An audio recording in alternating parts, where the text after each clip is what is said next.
আসসালামু আলাইকুম। আমার শখের রান্নাঘরে দেখেন আজকে আমি কত কিছু রান্না করব।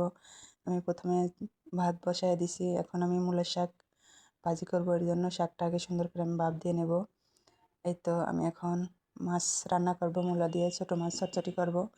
এর জন্য আমি কাঁচামরিচ, পেঁয়াজ কুচি, আদা রসুন বাটা দিয়ে সব ধরনের মশলা দিয়ে মাছটা মাখায়া রেডি করে রাখবো। এই তো আমি সব ধরনের মশলা দিয়ে দিচ্ছি। এখন একটু সরিষার তেলও দিতে হবে। আসলে ছোট মাছ আমি সরিষার তেল দিয়ে রান্না করি। দেখেন আমার শাকটা প্রায় হয়ে গেছে। আমি একটু নেড়ে চেড়ে দিলাম। দেখেন আমার ভাতটা এর মধ্যে বলক চলে এসেছে। এই তো আমি একটু তেল দিয়ে দেব, দিয়ে আমি মাছটা সুন্দর করে মাখাইয়ে নেব। আমি মূলা দিয়ে আগে সুন্দর করে মাছ দিয়ে মাখাইয়া রাখবো। আজকে দেখেন আমি ছোটো মাছ রান্না করছি, তাও আবার মূলা দিয়ে। আমার শখের রান্নাঘরে আপনাদের সবার দাওয়াত রইল, আসবেন। এই তো আমার শাকটা হয়ে গেছে। আমি এখন শাকটা নামাই নেব।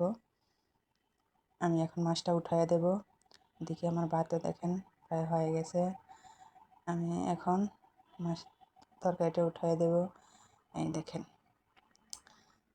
আমার শাক। এখন আমি সুন্দর করে পানি ঝরাইয়া নেব। আমার এই চুলাটা আসলে কম জ্বলতেছে, এই জন্য ভাতটা ওই চুলায় দিছি। আমি তরকারিটা আবার ওই চুলায় দিয়ে দিলাম। এই তো আমার শাকগুলোই করা শেষ। এখন আমি শাকটা ভাজি করে নেব। আমার ভাত হয়ে গেছে। এখন আমি ভাতটা নামাই নেব, নিয়ে আমি শাকটা সুন্দর করে ভেজে নেব। আমি কড়াই দিয়ে দিছি, কাঁচামরিচ পেঁয়াজ কুচি দিয়ে আমি সুন্দর করে ভেজে নেব। এখন আমি শাকটা দিয়ে দেব। দেখেন যত বড় কড়াই, শাক ভাজা কঠিন। আমি খুব কষ্টে শাকটা ভাজি করছি। তো দেখতে দেখতে আমার রান্না প্রায় শেষ। আমি শাকটা বেড়ে নিলাম। এখন দেখেন তরকারিটা আমি ঢেলে নিচ্ছি। এই তো আজকের রান্নাঘরে আমার রান্না।